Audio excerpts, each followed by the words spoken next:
Hi, it's Christina Myers, host of The Stina Life.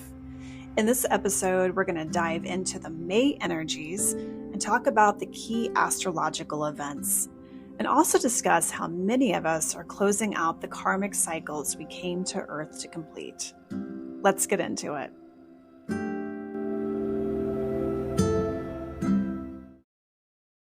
Hello, everyone, and welcome to the podcast, and happy May to all of you. I'm not sure if anyone makes those May Day baskets anymore. Does anyone remember those, or am I really old? You remember those things that you would make, these little beautiful cones out of colored paper, and then you would place flowers in it, and you'd put a little ribbon around it, and then you'd put it on the doorknob of your neighbor's house. It's been many, many years since I've done that, and I've seen that actually happen. But man, that was always such a lovely gesture when we would take it over to our neighbor's house, and they would always be so appreciative of it. So maybe that May Day flower baskets will return and will be a thing that we will all bring back. So anyway, happy May to you. How is everyone feeling? I was just wanting to see how everyone was doing, and drop a comment in wherever you're listening to this podcast, and let me know how you're doing and what you are experiencing right now. It seems like we are all going through such a personal journey at the moment and experiencing a lot of different shifts and twists in what we're doing. And so I'd love to hear from you, what's happening with you, how you're feeling.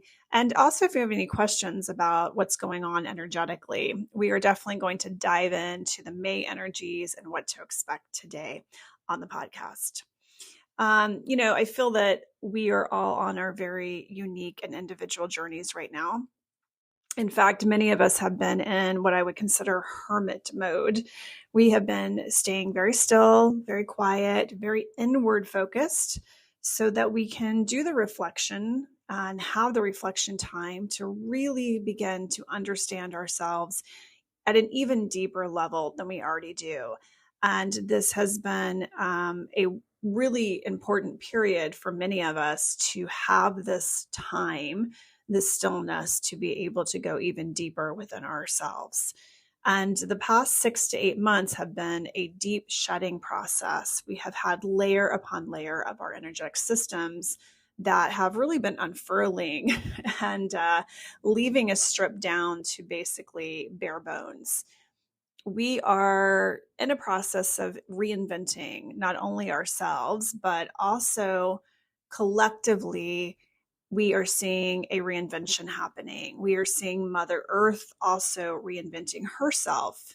And it has been a process to unravel all of the layers that we have built around us and truly get back to the core of our essence. One of the visuals that keeps coming up for me, if you've ever done a face mask where you've put kind of layers of the mask on and it dries up, and then you have to start to peel away all of those flaky layers that you put on your face when you do a face mask. It is that process that I see us going through. It's this shedding of the skin. And when we start to peel the layers back, what it starts to do is reveal this very healthy, glowing, rejuvenated, and in many ways, a softer version of ourselves. All of the removal of that excess that we have built up has been for protection, obligation. I mean, many different ways that we have created this excess, these layers upon layers around us. And when we start to peel that back, when we start to release that, it's just allowing us this breathing room, this freedom, this recalibration that is allowing us to get really at our core essence.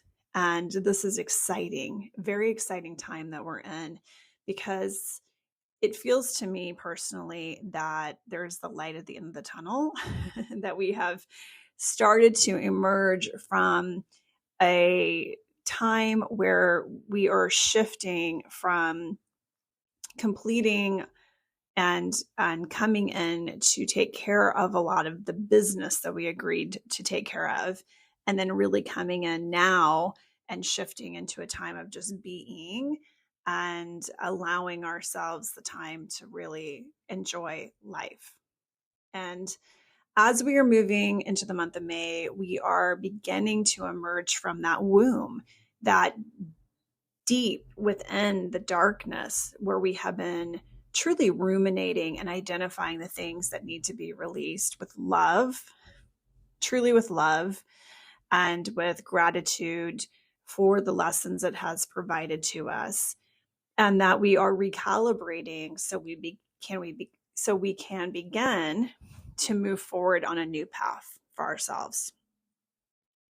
When we are releasing things from our life, that can be challenging. It can be heartbreaking. It's been both of those things. And it's funny to watch how the universe will begin to move things out, those situations, those people that are no longer aligned to your path. And this past year, I personally have experienced whiplash with all of the shifts and adjustments that have happened. And at, the height of summer, it was 3 and 4 things per day that were just the emotional roller coaster, the up and down and the twists and the turns. And there were so many of those coming through. And, some of those things needed to be moved out temporarily. They needed to be moved out for a little bit. And some of those have begun to come back around. They have begun to emerge again. But other things, and a lot of things, were very permanent when that happened. But the beauty in all of that is that allowed me the space to look deeply at the patterns of my own behavior. And I started to be able to really look at where was the root of this stuff. Most of this was very early in my life. Some of this was past life pieces that were coming back in, but it allowed me the time, the space to really look at where was I sacrificing myself? Where was I causing damage to my health and well-being in order to try and continue down a path that was no longer in alignment? And the universe had to kind of clear out the path for me to be able to have that time, that reflection time, to be able to sit and see and reflect. And, when your body starts screaming at you to stop and you keep pushing through thinking, that's okay. I know the check light engine keeps flashing at me. It's okay. I can push it a little further and then I'll get the help I need, or I'll push it a little bit further and then I'll refuel. Eventually what's going to happen is the car is going to break down and you're going to be left on the side of the road with no other option but to sit in your broken down car until you can figure out a way to change or a way to fix it. And if you're lucky, you've got about 7 years before your body is going to actually make you stop. It's going to be 7 years of it screaming or giving you clues and hints to say, you're out of balance. This is a big deal. And you've got to make sure that you are changing your behavior. And if you get to the point where you have a serious imbalance, like if you've manifested into a physical ailment like cancer, for instance, there's no much you can do at that point. You just have to sit with it and listen to what it says to you. And there's no negotiation. There's no getting out of it. There's none of that. It is at a point where you have to make a change, a serious change in your life, like a 180-degree change in your life.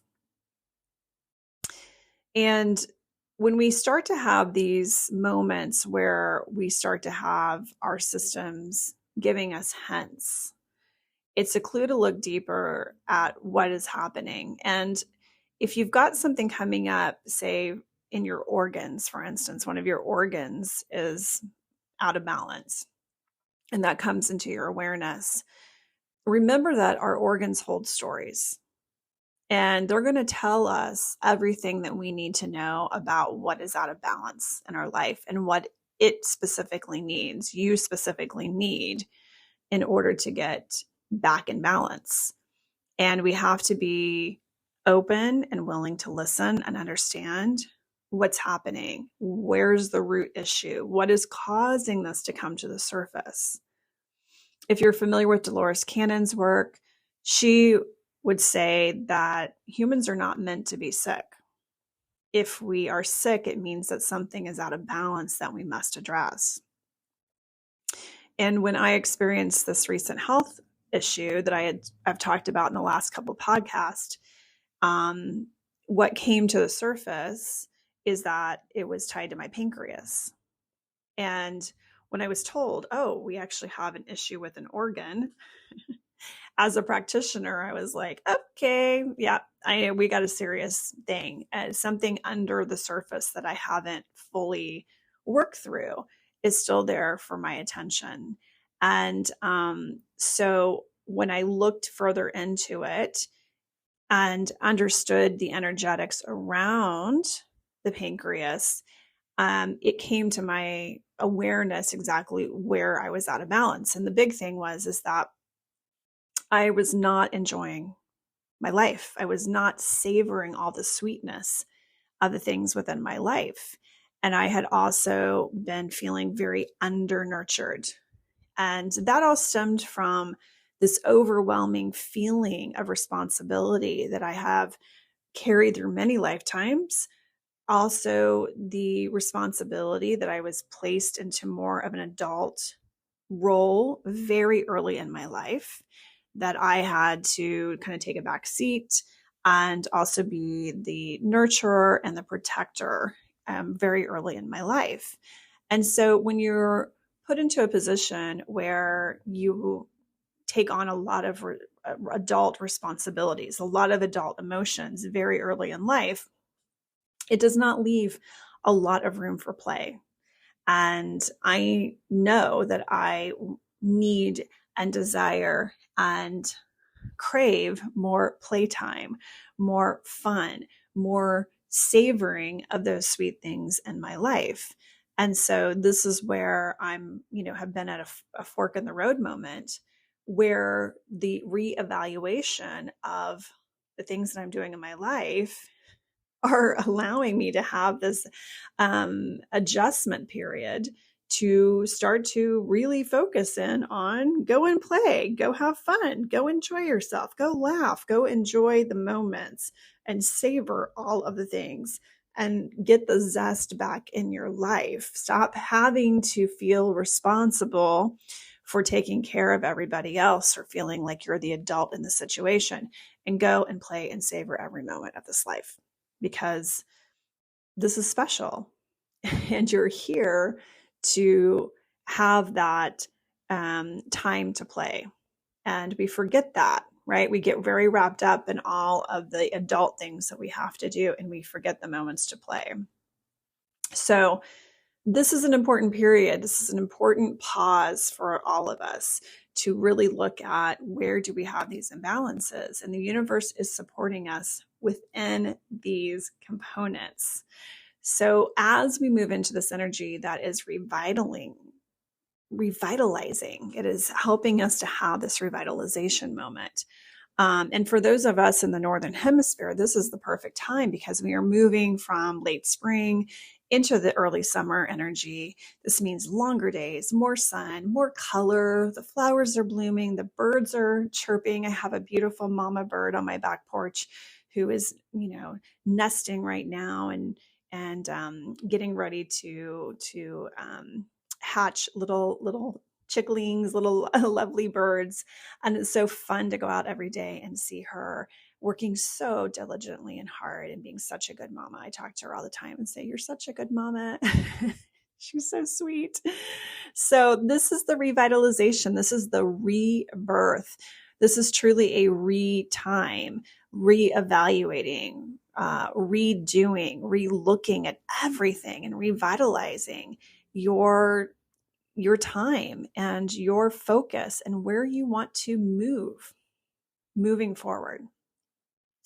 This past 6 to 8 months have been deeply focused on our karmic cycles. And for many of you, you are closing out all of the karmic cycles in this lifetime during this period. That is the message that I've been receiving for myself, and that the big things that I came into this lifetime to finalize are now complete. So one of the main things we do as humans when we come down to earth is we come here to work out our karma with ourselves and with other people. And this is the lifetime of a deep focus on becoming truly free and releasing yourselves from those cycles and finding your freedom through achieving the teachings of these karmic contracts and cycles that you came here to tackle. You came here to finish out and to complete. This is a massive shift and a massive time of great, amazing change for you and for the collective. And it's going to take some adjustment, because for many of us, it's going to feel a little strange to no longer be needing to focus on getting the job done.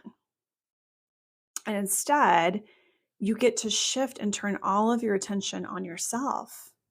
And you get to fully embrace your path, your destiny, and your dharma. And that is a liberating experience that we have right at our fingertips. We are ready to walk that path now. So, the big question is, will all the karma go away for everybody on the planet? Not necessarily, right? There's a lot of souls that are here that are still in the karmic loop, and they may not have agreed to finish up their karmic cycles, particularly in this lifetime. Who knows? I mean, things are changing so rapidly. Who knows what's going to happen? But I don't believe that all the karma will go away. All you can do at this point is just focus on you and you doing the work for yourself. And it's no one's business really what's going on with anyone else. All we can do is work on ourselves, send the love and the light in the other direction in hope that it's going to make a shift, that they're going to make a shift, that they're going to step up, and that they will do the work and shift the consciousness around them. And it will be a ripple effect from there. So we focus on ourselves, we do the work, we close down the karmic cycles, we move through freedom, and hopefully inspire others as they see us walking in our freedom, that they will want that as well, and that they will step up and do the necessary work in order to close down their cycles and move free as well. So with all of that, let's talk about what we have in store for May with the astrology. So the end of April saw 2 signs move back into their native placements, giving us a little breathing room. Thank goodness. We're ready for a bit of a reprieve. So Venus moved back into Taurus on April 29th, and that is going to provide us the support and stability that we need to focus on our values, how we give and receive love, and our finances in a much more grounded way. Venus is also assisting us right now in opening up our heart chakras even more, focusing on forgiveness and releasing what is no longer serving us, and also just giving us a much needed self-care routine. Just this is the time for really nurturing ourselves and taking care of ourselves. We have been through the ringer, and this is the time to just rest and integrate. We're much more clearer on the themes after Venus was in Aries, and also after the Venus retrograde cycle of the summer of 2023 into the fall. So our relationships have been at the forefront of this 6 to 8 month cycle we just completed. And we have much more clarity around the type of relationships that we want in our life moving forward. And for many of us, this is all about calling in more balanced, more harmonious, more loving relationships. No more relationships that are fused through trauma bonding. Many of us have been in a long-term looping pattern of attracting people who are giving us the lessons of the things that we're needing to heal. Now that we're closing out these karmic cycles, we are adjusting and moving away from that trauma bonded relationships, moving away from those toxic relationships that were there to teach us to stand in our power and our truth. As we ignite our own power and our own ability to stand in our truth, we're no longer needing those type of relationships moving forward. So we're calling in more balanced, loving, and reciprocative relationships that we have more of a balanced give and take. So on April 30th, Mars moved back into Aries, its native placement. This is going to give us the energy and the drive we need to put into place the things that we really want to move forward doing. At the beginning of the month, we still have the North Node, Mercury, and Chiron in Aries as well, which Mars will eventually transit over. Not Mercury, because Mercury is going to move into Taurus, but Mars is definitely going to move over North Node and Chiron as well. So we're very much focused on the future here. We are still processing our personal wounds, and we are still learning to communicate those more clearly without the aggression or the hurtful approach. But we are very much action oriented as far as moving forward with what we want, what we need. With the Aries in the North Node, the collective is also moving forward more on the focus of I, more on the focus of me. What is it that I want to do moving forward? And so that is the energy that is supporting us right now. Globally and collectively, we may have some more explosive actions occurring because Mars represents the god of war. It represents aggression. It represents our masculine energy. And so we may see a escalation of some of the conflict that we are already seeing in the world. This may ramp up during this period. Now, we do have Venus back in Taurus, which is expressing the feminine energy. And hopefully we will have a balance of the yin and the yang with Mars in Aries and Venus back in Taurus. That will only be a couple weeks because Venus is going to move. But yeah, so we will see. We will see. Anything is possible, and so I would just expect anything to be possible on the collective front. On May 2nd, we have Pluto going to start its retrograde cycle in Aquarius. So it's beginning its backward movement, and eventually it will go back into Capricorn on September 1st through November 19th. And then it will go back into Aquarius. It'll start to move forward again. And it will stay in Aquarius from November 19th until March 8th, 2043, approximately. So when Pluto starts to move backwards, what we start to do is begin to dig even deeper into the crevices during this period and look at the shadows that still need to be unearthed. What toxic cycles do we need to break? We will have more lessons around this personally, but I would expect to see much more of this happening on the collective level, considering all the global events that are occurring. We choose what we want to focus on, and where we want to focus our energy is where the energy is going to flow. So the higher octave of Pluto is that it gives us great strength to tackle any situation, and it gives us an amazing reserve of energy that allows us to have available to us to be able to get through some big shifts and changes. As we're just coming off of a massive closeout, we're shifting our lives. Pluto can be really wonderful to help us harness the strength that we need to move in a new direction.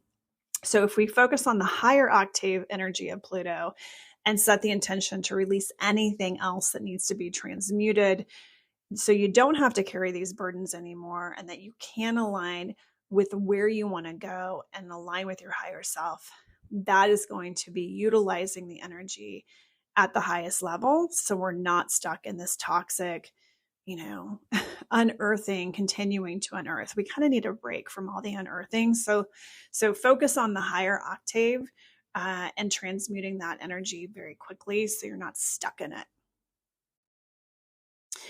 May 7th is going to be a really beautiful day. We have the new moon in Taurus that day.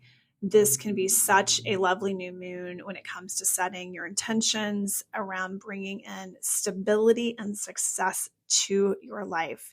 This will be especially beneficial to the fixed signs, especially Taurus rising, suns and moons. You guys are going to have the greatest benefit, as it's going to be showing you much more support for forward movement. We also have Venus, the moon, sun, Uranus, and Jupiter all in Taurus for this new moon. Venus, of course, we're focusing on our values, our love, our money, the abundance we want to bring in. And Uranus and Jupiter are still conjunct, giving us unexpected expansion and awareness. And anything is possible with those two. And Jupiter at 25 degrees is going to expand anything that you set your focus on. So choose very wisely during this new moon to focus on what it is that you want to have your new path look like. We are truly at a starting point, a new beginning, and anything is possible. And so setting the intentions around getting very clear about what you want is going to be very important. We also will have Mars, the North Node, Chiron, and Mercury still in Aries at this time, giving us that strength, that fortitude, and that energy to move things forward for our destiny and to be able to clearly explain what we want, communicate clearly, this is what we want. So make sure, though, that you're coming from a healed place and not in the lower octave of Chiron where your personal woundings are dictating your path moving forward. We also still have Neptune and Saturn in Pisces during this new moon.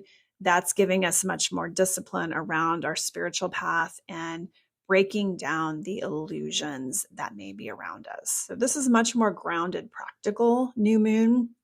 Taurus is about the earth plane. It's about the physical embodiment piece. So anything you set your sights on is about manifesting it in the current time and space and reality that we're in.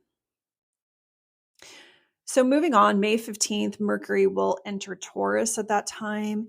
This is going to give us much more grounded and stable communications. We will have more loving communications versus that fiery tongue that we have been all amplifying during Mercury's take in Aries, along with it being right next to Chiron about our wounding. So we've maybe, I don't know about you, but I've been experiencing some people really lashing out from a wounded place.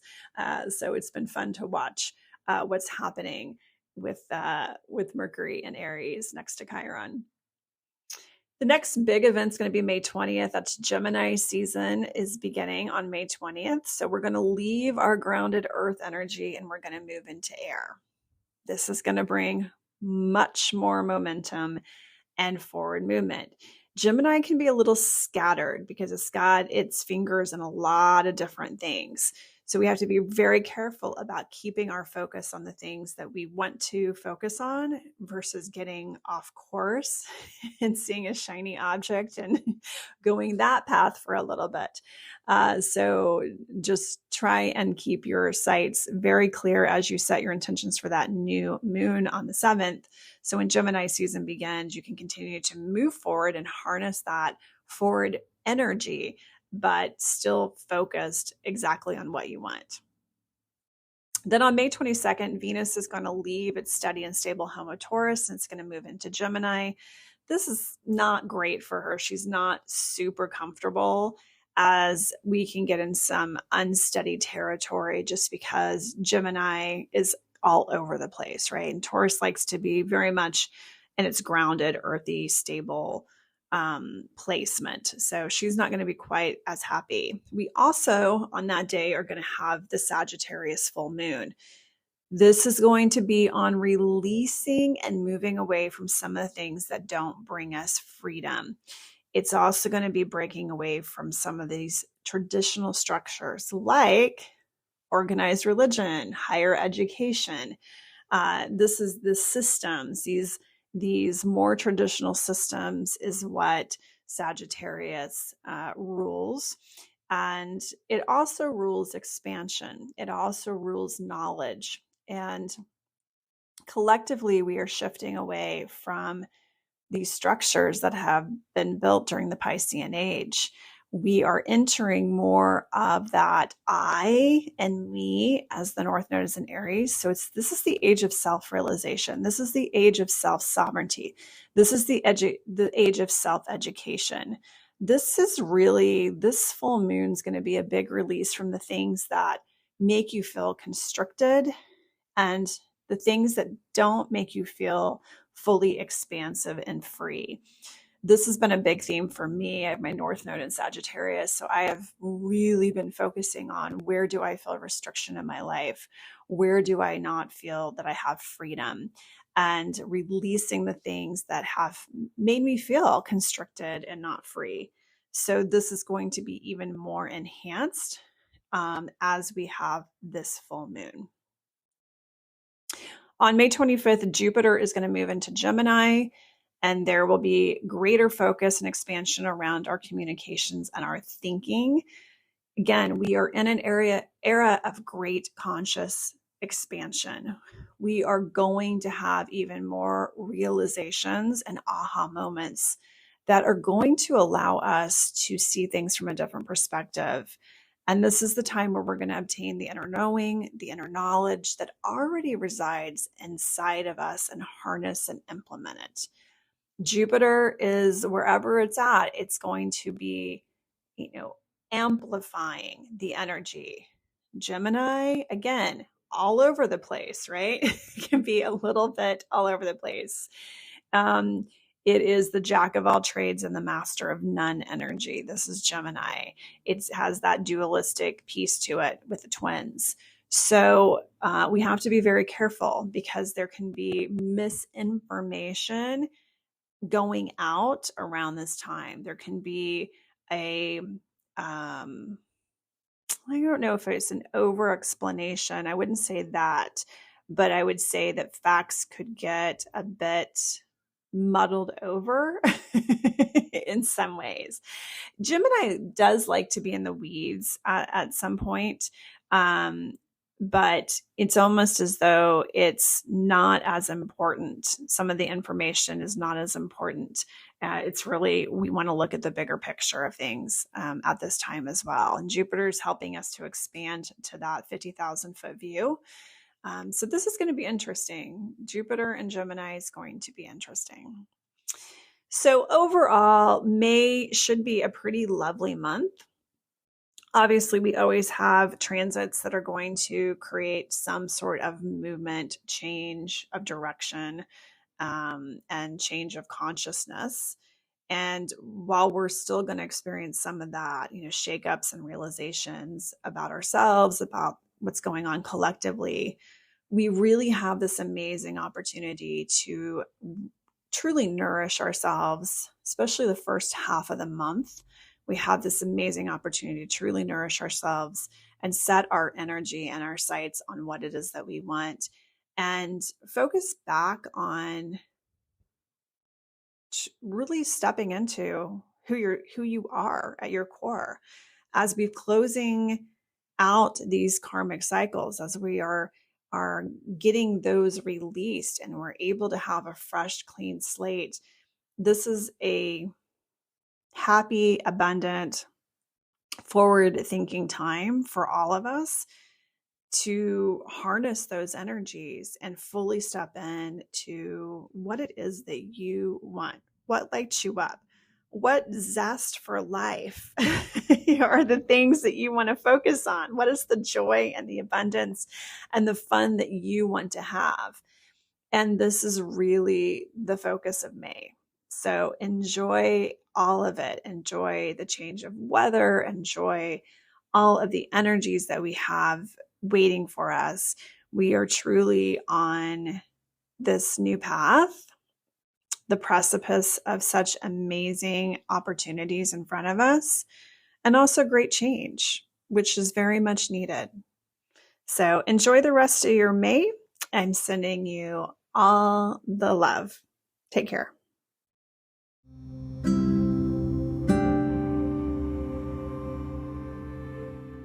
Thank you for tuning into this episode. If you enjoyed it, please rate, review, and share with friends and family. You can connect with me on Instagram, TikTok, and YouTube at The Stina Life. For natal chart readings, please visit my website at stinamyers.com and look out for classes and other events that will be available in the very near future. Take care of yourselves, and I'll see you next time.